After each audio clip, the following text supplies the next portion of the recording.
Hello and welcome to part 2 of our tutorial, how to make Manic Miner in AGK Basic, brought to you by wonkypix.com. In the second part of this tutorial, we'll be learning how to create the Manic Miner flashing logo screen. And by that, it looks like this.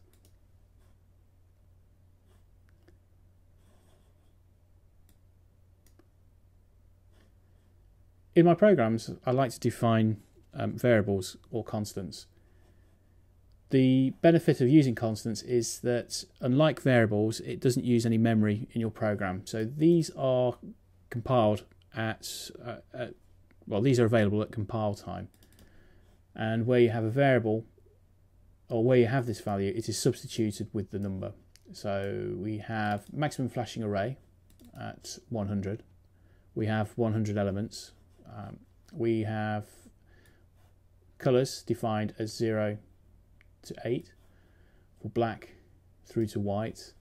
We've defined the screen width, which is the maximum screen width of our AGK program, and maximum screen height, which is 480, our maximum screen height for the AGK program, followed by the game area width and height, and this will come into play later on.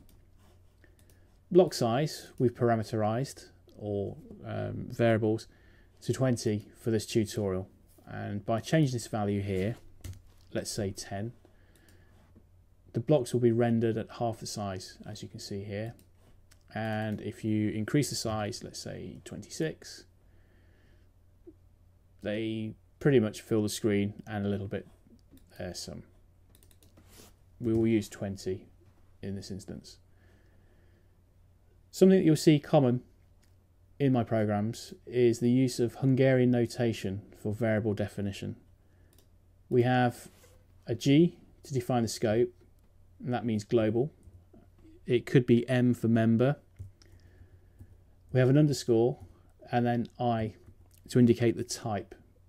In this case it's an integer, and the variable name block count, where we capitalize the first letter in each. We have a global array of sprites called color blocks, although technically these are integers. I've probably named these incorrectly, but for now we'll call these SBRs color blocks. And then we have an array of these sprites that we'll create for the flashing blocks, and the maximum size of this is defined here by maximum flashing array of 100. So modify this value if your string or if your image will be bigger, or reduce it if it's going to be smaller. We have an array counter. This will tell us how many blocks were created or how many flashing sprites were created. And then we have a secondary counter, which we'll use for enabling each block turn by turn. And finally a signal to indicate that the flashing blocks have been created and created successfully. In order to create the Manic Miner flashing banner, I've created a string variable or a string array and initialize them, and you will need AGK 2.011 as there was a bug unfortunately in 2.010 that has snuck in. If you don't have 2.0.11, then now's the time to upgrade. Here's the version here. This will work on Windows, Linux or Mac, which is my primary development program. As you can see, with Manic Miner, I've defined the characters as numbers. 1 relates to the red colour, 2 relates to the yellow colour, 3 green, 5 cyan, etc. And to help visualise this, I created a little Excel spreadsheet like so. And we can experiment, so by adding in a number here, 2, 3, 4, 5, 6, Excel will automatically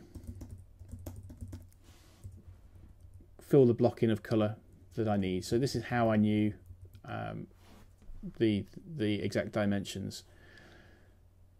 And we'll leave this Excel sheet on the downloads. You can download the code at the end of this tutorial. Okay, hopefully that was self-explanatory, And you can experiment with this. You can change the logo to have your name or some other word that you want. The important thing to remember is that you must space fill. Do not use tabs. You must space fill to ensure that all the strings are even, to ensure that the centering of the text is correct. First things first, we need to create the blocks of colour or images of colour that we'll use to create our sprites later in the program. The first function that you'll want to call is this one here, Initialize colour block images. And what this does is it will work through in turn into the global sprites colour blocks array, and it will call this function init block image of block size, and then it will make a colour. This is a built-in from AGK, so it will basically, it's the equivalent of creating a value. Let's call it color equals, and then the red value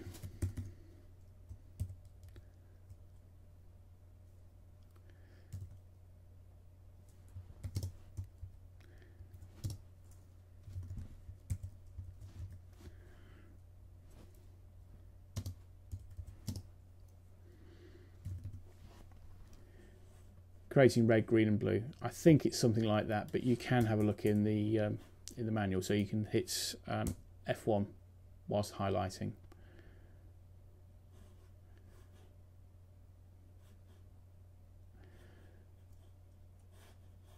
Okay, we work our way through each of the colours to create an image block. We only have a maximum of 8 images used in this that we've created dynamically. The next part, or the second function that you'll need to call, is Manic Miner loading screen, and this will create the set of flashing blocks required to flash Manic Miner that we can see here.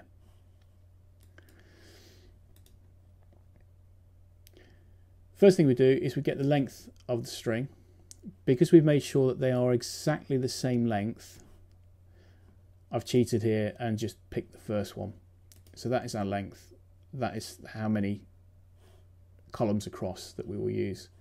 We reset the block count to 0, and that way we know how many blocks that we've created. And I think it's something around 96 for this program. We already know the height, and if you decide to change the height because you want to do something more creative, then make sure you change this value here. I should have parameterized it. I put it in a constant, and it's bad of me, but that's the way this is. And x equals 0 to length, and we're just working our way through each block in the array. Next, we calculate or get a value for each colour. And what we do is we look at the first character here, where x is 0, and that's a 1. And then we look in the same position on the second string, and that's a space. So we know this was going to flash red and then black. We use the mid string function, which will capture each character along the string. And we're only wanting to know the first character, so a length of 1. So we calculate the x position by 1 in the string array. And the built-in val will turn the ASCII value of 5 into a numeric value of 5. Seems a little odd, but trust me, this is how to do it. This works. The hex value for ASCII 5 is hex 35, which is not what we're looking for here. Then we call the create flashing block function, giving it the x, y coordinate of where we want to place the block and the 2 colours that we've worked out. And we do something pretty nifty here. And if we moved along the array to position 0, 1, 2, 3, 4, 5, that's a space we can see here. And if we look in the same position, it's a space here also. And in this instance, we don't want to create a sprite, so we're going to optimize and save a bit of memory and save a bit of processing time for the program. And we do this when we call create flashing block. Here's the function here, which takes the block X and Y position, the color, and the secondary color that we want to flash to. And it checks that if both colors are black or 0, then we just simply exit the function. We're not going to bother creating a sprite. If there is a color to create, whether it's two colors, for example black and cyan, or cyan and red, we then go on to increment the block count, and we know how many blocks that we're creating. We calculate the screen offset X and Y, and what we're doing is working out where the optimal position is, and we're trying to position this halfway on the screen. And in this instance, we're trying to calculate the top left corner of where our first X block of 0, 0 should be placed. And then finally we calculate where to place the block based on its block size, its X position, so we multiply those together and then add the screen offset. We create a sprite from an image, and in this instance we're using a temporary variable block ID 1, create a sprite of color, whatever the color was that was passed the function. And then we use a nifty little function or feature called sprite animation. And in the sprite we add the first sprite as the first block of color, and then we create a second sprite, or from the secondary image, the second color.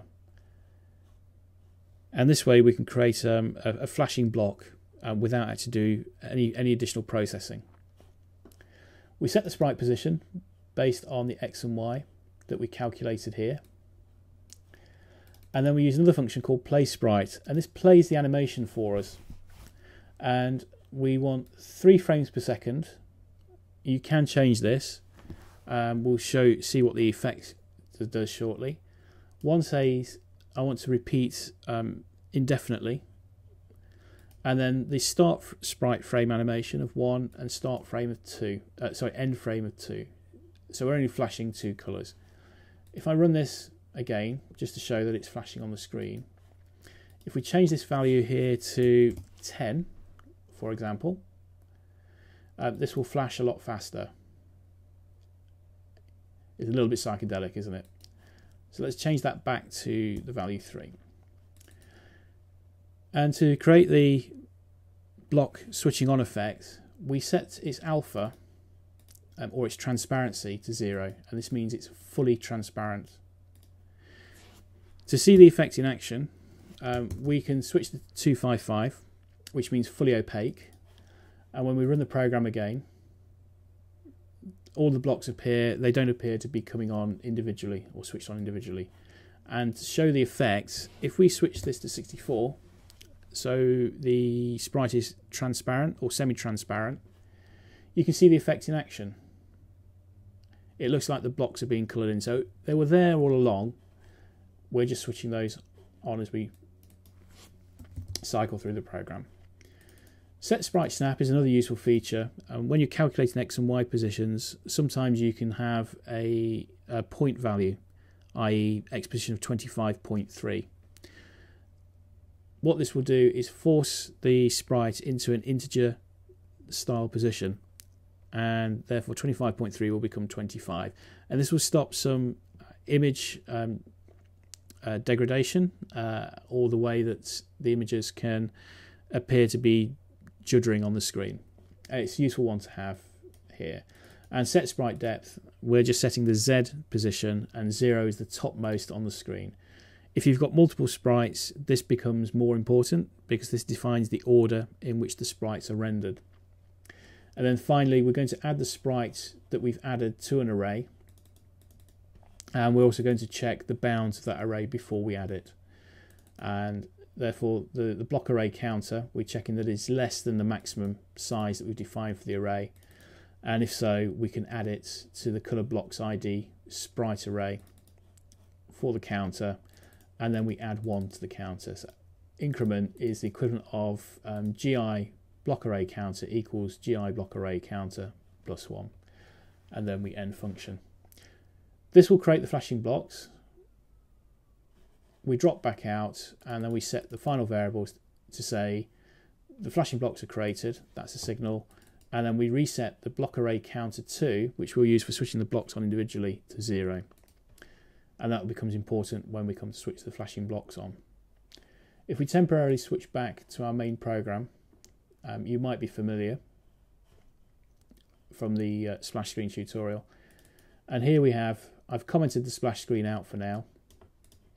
We have initialize block color images, and then we call Manic Miner loading screen as 2 functions before we jump into the main loop here.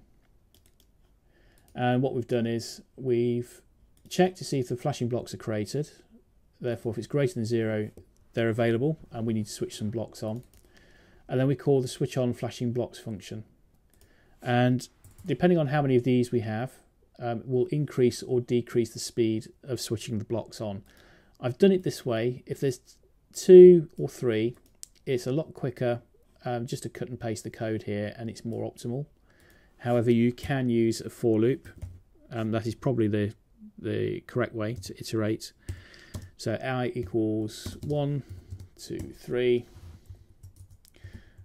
Switch on flashing blocks, next I.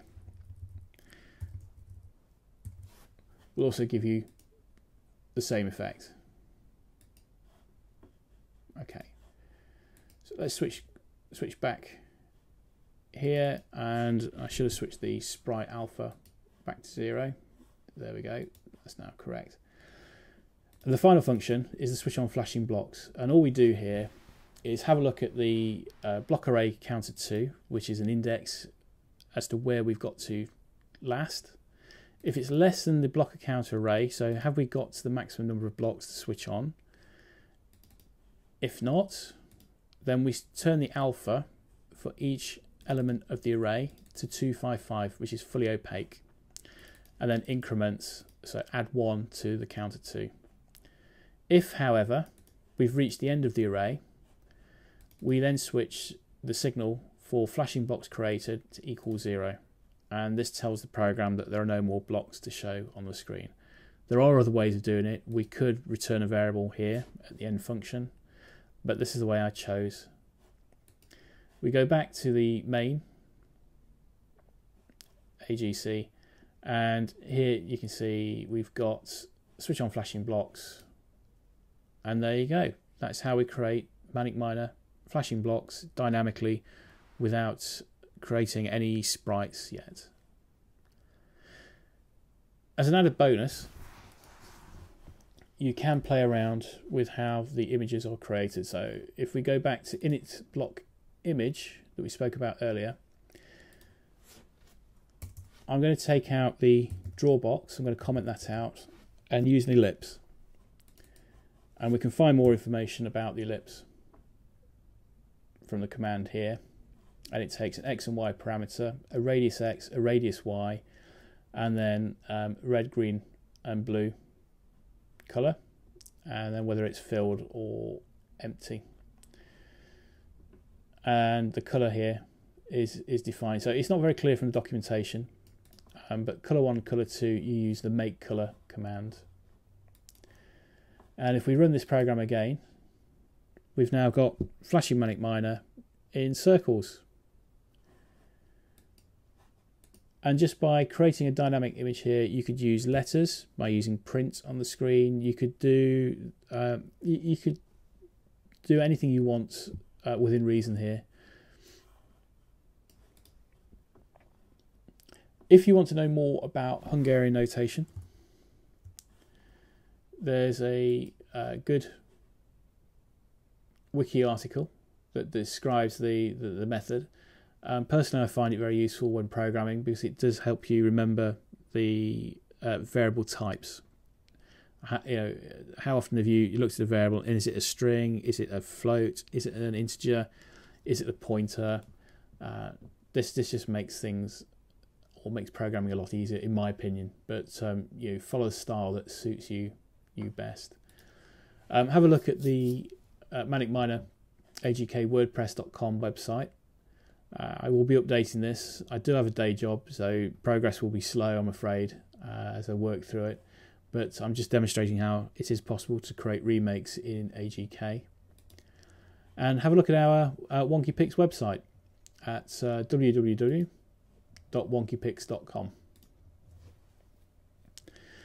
Thank you for listening, and I look forward to seeing you again in the next tutorial.